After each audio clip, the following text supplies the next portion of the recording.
നമ. ഇപ്പം നമ്മൾ കഴിഞ്ഞ ക്ലാസ്സിൽ പറഞ്ഞുകൊണ്ടുവന്നത് ജനിമരണങ്ങൾ എന്ന ആ ഒരു സംക്രമണം നിരന്തരം സംഭവിച്ചുകൊണ്ടിരിക്കുന്നതാണ് സൃഷ്ടികളിൽ. പക്ഷെ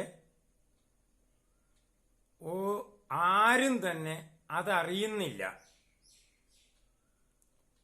അവർക്ക് മരണം സംഭവിക്കുമ്പോൾ ഏതോ വലിയ ആപത്ത് സംഭവിക്കുന്നു എന്ന് വിചാരിച്ച് മരണത്തെ ഭയപ്പെട്ടാണ് ഓരോ ജീവിയും ഇവിടെ കഴിയുന്നത്.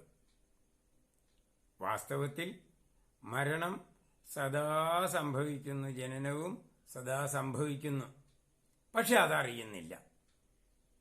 പിന്നെ എപ്പോഴാണ് മരണം സംഭവിക്കുന്നു എന്ന് മനസ്സിലാകുന്നത് എന്ന് ചോദിച്ചാൽ അത് ഓരോ സൃഷ്ടിയുടെയും ആ ഭൗതിക ശരീരത്തിനുള്ളിൽ ഉള്ള ആ ഒരവസ്ഥ. ഭൗതിക ശരീരം ഒരു ഭൗതിക സൃഷ്ടിയാണ്. മാനസികമായിട്ടുള്ള അവസ്ഥ അത് ഒരു മാനസിക സൃഷ്ടിയാണ്. ബൗദ്ധികമായ ഒരവസ്ഥ ബൗദ്ധിക സൃഷ്ടിയാണ്. ഇതിൽ നിന്നെല്ലാം അഹങ്കാരം എന്നുള്ളൊരു കോംപ്രമൈസ് വന്ന് അത് ഈ മനോബുദ്ധികളുടെ ഒരു കോംപ്രമൈസ് ആയിട്ടാണ് അഹങ്കാരം എന്നൊരു സൃഷ്ടിയുണ്ടാകുന്നത്. അപ്പം ശരീരത്തെ ചുറ്റിപ്പറ്റിയാണ് ഇതെല്ലാം നിൽക്കുന്നത്. ശരീരം ഇല്ലെങ്കിൽ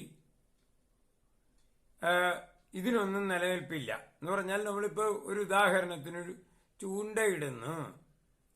ചൂണ്ട എന്ന് പറയുന്നത് ഒരു സ്റ്റിക്കുണ്ട്.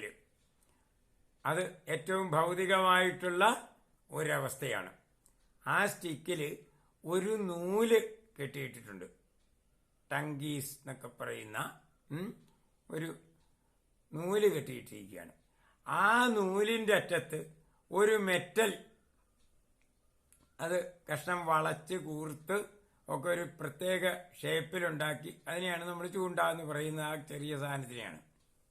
പക്ഷെ ചൂണ്ട പ്രവർത്തിക്കണമെങ്കിൽ ആദ്യം ഒരു തോട്ടി പോലത്തെ ഒരു വടി, ആ വടിയിൽ ഒരു നൂല്, ആ നൂലിൽ ഒരു വളഞ്ഞ ഹുക്ക്, ഇതെല്ലാം ചേർന്നതിനെ നമ്മൾ പറയുന്നതും ആ ചെറിയ സാധനത്തിന്റെ പേരാണ് ഇതിനെ മുഴുവൻ പറയുന്നത്. അപ്പോൾ ഏറ്റവും പ്രാധാന്യമുള്ളത് ആ ചെറിയ സാധനത്തിനാണ്. പക്ഷേ ഇത് പ്രവർത്തിക്കുന്നത് എങ്ങനെയാണ്? ഇതിലൊന്നും പെടാതെ വേറെ ഒരു ചേതന ഉണ്ടായിരിക്കണം, ഒരു ബോധം. അതിനെയാണ് ചൂണ്ടയിടുന്ന ആ പയ്യൻ എന്ന് പറയുന്നത്. അതിനാണ് ചേതന. അവന്റെ ആഗ്രഹപ്രകാരമാണ് ഇതെല്ലാം വർക്ക് ചെയ്യുന്നത്. അപ്പോൾ ഭൗതികമായിട്ടുള്ള ശരീരത്തിൽ എന്തൊക്കെയാണ്?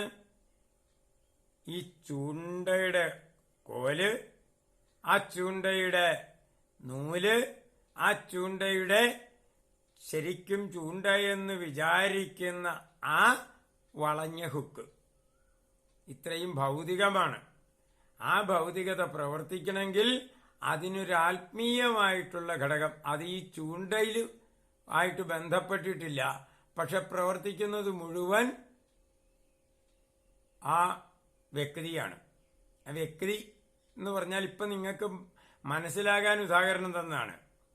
അതുപോലെയാണ് ഈ ഭൗതിക ശരീരത്തിൽ ഭൗതികങ്ങളായിട്ടുള്ള ഘടകങ്ങളെല്ലാം ചേർന്ന് ഒരു ശരീരം എന്ന് പറയുന്ന ഒരു കാര്യമുണ്ടായി. ആ ശരീരത്തിൽ ഏറ്റവും പ്രധാനപ്പെട്ടത് എന്ന് പറയുന്നത് മസ്തിഷ്കം, അവിടെയാണ് മനസ്സും ബുദ്ധിയും ഒക്കെ ഇരിക്കുന്നതെന്നാണ് നമ്മൾ പഠിച്ചു വെക്കുന്നത്. അത് നമ്മളുടെ പഠനങ്ങൾ, മനോബുദ്ധി അഹങ്കാര ചിത്തങ്ങളെക്കുറിച്ചൊന്നും നമുക്ക് വാസ്തവത്തിൽ മോഡേൺ സയൻസിന് വലിയ പിടിയില്ല. അതുകൊണ്ടാണ് അത് എല്ലാത്തിനും പ്രധാനമായിട്ട് ഈ മസ്തിഷ്കത്തിലാണ് ഇതെല്ലാം ഇരിക്കുന്നത് എന്ന് പറയുന്നത്. അത് നമ്മളുടെ ഓരോ സമയത്തെ അറിവുകൾ മാറി മാറി വന്നതനുസരിച്ച് മാറ്റിപ്പറയുന്നതിനും ഭൗതികശാസ്ത്രത്തിന് മടിയൊന്നുമില്ല. പക്ഷെ നാളിതുവരെ അവരുടെ കണ്ടെത്തലനുസരിച്ച് മസ്തിഷ്കത്തിലാണ് ഇതെല്ലാം നടക്കുന്നതെന്ന് പറയുന്നു. ഭൗതികം ആയിട്ടുള്ള ഒരു ശരീരത്തിൽ നിന്ന് ഏതു ഭാഗത്തു നിന്നും ഒരു സെല്ലെടുത്ത് ഡെവലപ്പ് ചെയ്താൽ അതേ ഛായയുള്ള ഒരു ജീവിയെ ഡെവലപ്പ് ചെയ്യാം എന്ന് ക്ലോണിങ്ങിലൂടെ കണ്ടെത്തിയിട്ടുള്ളത് കൊണ്ട് തന്നെ മസ്തിഷ്കത്തിനോ മറ്റു ഭാഗങ്ങൾക്കോ യാതൊരു വിധത്തിലുള്ള പ്രത്യേകതയില്ലാതെ എല്ലാ ഭാഗത്തും എല്ലാ കാര്യങ്ങളും ഉണ്ട് എന്നതിൽ നിന്ന് തെളിയാവുന്നതാണ്. ഏതെങ്കിലും ഒരു ഭാഗത്തുനിന്ന് ഒരു സെല്ലെടുത്തു കഴിഞ്ഞ് അതിനെ ഡെവലപ്പ് ചെയ്ത് കഴിയുമ്പോൾ ഒരു അതേ ഛായയുള്ള ഒരു ജീവിക്ക് ജന്മം നൽകാൻ കഴിയുമെങ്കിൽ ഈ എല്ലാ ഇൻഫർമേഷനും എല്ലാ സെല്ലുകളിലും ഉണ്ട് എന്നാണ് അർത്ഥം. അതുകൊണ്ട് തന്നെ മസ്തിഷ്കത്തിന് ആണ് എല്ലാ പ്രാധാന്യം, അവിടെയാണ് മനോബുദ്ധി അഹങ്കാരങ്ങളെല്ലാം ഇരിക്കുന്നത് എന്ന് പറയുന്ന മോഡേൺ സയൻസിനെ നമുക്ക് ആ ഒരൊറ്റ കാരണം കൊണ്ട് തന്നെ നമുക്ക് തള്ളിക്കളയാവുന്നതാണ്. പക്ഷേ അതല്ല ഇപ്പോഴത്തെ സബ്ജക്റ്റ്. അതൊക്കെ ഓരോന്നിനെ ക്രമീകരിക്കുമ്പോൾ ഓരോ ആവശ്യങ്ങൾ എല്ലാം ഖരാവസ്ഥയിലുള്ളതാണ് എന്ന് പറയുന്നത് പോലെ ഉള്ളൂ. ചൂണ്ടയുടെ കോല്, ചൂണ്ടയുടെ വള്ളി, ചൂണ്ടയിൽ കെട്ടിയിരിക്കുന്ന ഹുക്ക്, ഇതെല്ലാം മെറ്റീരിയലാണ് എന്ന് പറയുന്നത് പോലെയുള്ളൂ. ആ മെറ്റീരിയൽ എന്ന് പറയുമ്പോൾ ഒരു അവസ്ഥയെ കാര്യം പറയാം. അതിനെ ഖരദ്രാവക വാതക ഊർജങ്ങളായിട്ട് മാറ്റിക്കൊണ്ടാണ് എല്ലാ പ്രവർത്തനവും നടക്കണമെന്ന് പറയും. ഇത്രയും മോഡേൺ സയൻസ് പറയും. പിന്നെ എന്താണ് നമ്മളുടെ ഭാരതീയ ശാസ്ത്രം പറയുമ്പോൾ ഒന്നുകൂടിയുണ്ട്, സ്കൈ എന്ന് പറയും, ആകാശം. ആ ആകാശത്തിലാണ് മനോബുദ്ധി അഹങ്കാര ചിത്തങ്ങളെല്ലാം വരുന്നത്. ചിതാകാശം എന്നൊക്കെ പറയലേ, അതിനാണ് മനോബുദ്ധി അഹങ്കാര ചിത്തങ്ങളിലെ ആ ചിത്തം വരെയുള്ളത് കണ്ടുപിടിക്കുമ്പോൾ അതിനെയാണ് പിന്നെ അവിടെ അവകാശം എന്ന് പറയുക. എന്താ പറയാ, അതിനെ പിന്നെ ഡിവൈഡ് ചെയ്യാൻ നമ്മളുടെ ഈ ഭാരതീയ ഋഷിമാർക്കും പിന്നെ അതിന്റെ അപ്പുറത്തേക്ക് കണ്ടുപിടിക്കാൻ ഒരു കൺവേ ചെയ്യുന്ന വിധത്തിൽ കണ്ടുപിടിക്കാൻ കഴിഞ്ഞിട്ടില്ല. അവർക്ക് ഋഷിമാർക്ക് അറിയാൻ പാടില്ലാഞ്ഞിട്ടല്ല, പക്ഷെ അതിന്റെ അപ്പുറത്തേക്ക് കൺവേ ചെയ്യാനുള്ള ഭാഷ ഇല്ല.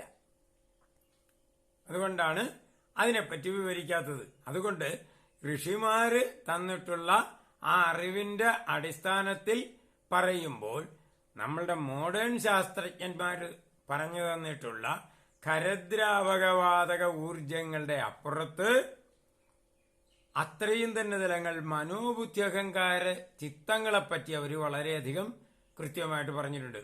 ഇവരെല്ലാം ഊഹാപോഹങ്ങളിലൂടെ വെറുതെ പറയുന്നതല്ലാതെ അവർക്കതിന്റെ ഘടനകളെക്കുറിച്ചോ അതിനെക്കുറിച്ചോ വിശദമായിട്ട് പറയാൻ കഴിഞ്ഞിട്ടില്ല. അതുകൊണ്ട് അതിന്റെ അപ്പുറത്തേക്ക് വരുന്ന അനന്തഘടകങ്ങൾ പിന്നെ കിടക്കുന്നു. പക്ഷെ മനുഷ്യ ബുദ്ധിക്ക് മനസ്സിലാകാൻ പറ്റുന്ന തലങ്ങളാണ്. ഭൗതിക ശാസ്ത്ര ബുദ്ധിക്ക് പറയാൻ പറ്റുന്നത് ഖരദ്രാവകവാത ഊർജങ്ങളാണ്. ആത്മീയ ശാസ്ത്ര ബുദ്ധിക്ക് പറയാൻ കഴിയുന്നത് ഖരദ്രാവക വാതക ഊർജ മനോബുദ്ധി അഹങ്കാര ചിത്തം. ഇത്രയും പറയാൻ പറ്റും ആത്മീയ ശാസ്ത്രങ്ങൾക്ക്. ആത്മീയ ശാസ്ത്രമൊക്കെ വിട്ട് 100% ഋഷിയായിട്ടിരിക്കുന്ന ആളുകൾക്ക് അതിന്റെ അപ്പുറത്തേക്കുള്ള ഒരു ഭാഗം കൂടി കാണാൻ കഴിയും. പക്ഷെ അത് അവർക്ക് കമ്മ്യൂണിക്കേറ്റ് ചെയ്യാൻ പറ്റുന്നില്ല, അതിനുള്ള ഭാഷ ഇല്ലാത്തത് കാരണം. ഇതിനൊക്കെ ഭാഷകൾ വ്യത്യാസപ്പെട്ടിരിക്കും. അതിന്റെ നിയമങ്ങൾ വ്യത്യാസപ്പെട്ടിരിക്കും. ഏതെങ്കിലും ശാസ്ത്ര തത്വങ്ങളുടെ സിംബലൈസ് ചെയ്ത് എഴുതിയിരിക്കുന്ന ഇക്വേഷൻസ് മനസ്സിലാക്കണമെങ്കിൽ അതിന്റെ നമ്മൾ ബ്രാക്കറ്റ് എന്ന് പറഞ്ഞിരിക്കുന്ന ഒരു സിംബൽ കാണിച്ചാൽ അത് ബ്രാക്കറ്റ് ആണെന്നും ആ ബ്രാക്കറ്റുകൾ തന്നെ പല വിധത്തിൽ ഡിസൈൻ ചെയ്തിട്ടുള്ള ബ്രാക്കറ്റുകളുണ്ട്. അപ്പോൾ ഏത് ബ്രാക്കറ്റുകളുടെ ഉള്ളിൽ ഏത് ബ്രാക്കറ്റ് വന്ന് അതിന്റെ ഉള്ളിൽ ഏത് ബ്രാക്കറ്റ് വരും എന്നൊക്കെ മനസ്സിലാകുന്നയാളിന് ആ ബ്രാക്കറ്റിനുള്ളിലെ ബ്രാക്കറ്റ് അതിന്റെ ഉള്ളിലെ ബ്രാക്കറ്റിൽ ഒക്കെ എഴുതിയിരിക്കുന്ന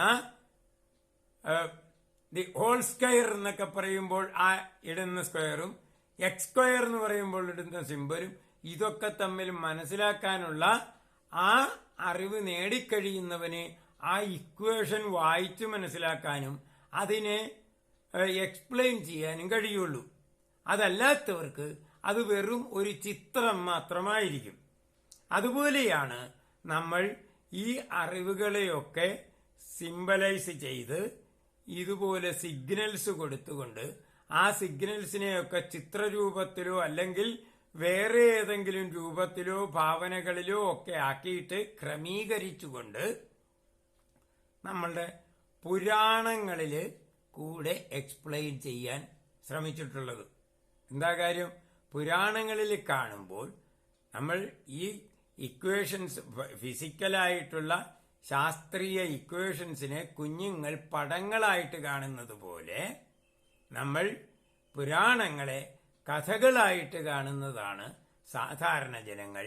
പക്ഷേ അതിനകത്ത് ഒളിപ്പിച്ചു വച്ചിരിക്കുന്ന സംജ്ഞകളെ മനസ്സിലാക്കാൻ വലിയ ആ സംജ്ഞകളുടെ ഘടകങ്ങളുടെ സാങ്കത്യം മനസ്സിലാക്കിയാൽ മാത്രമേ സാധിക്കുകയുള്ളൂ.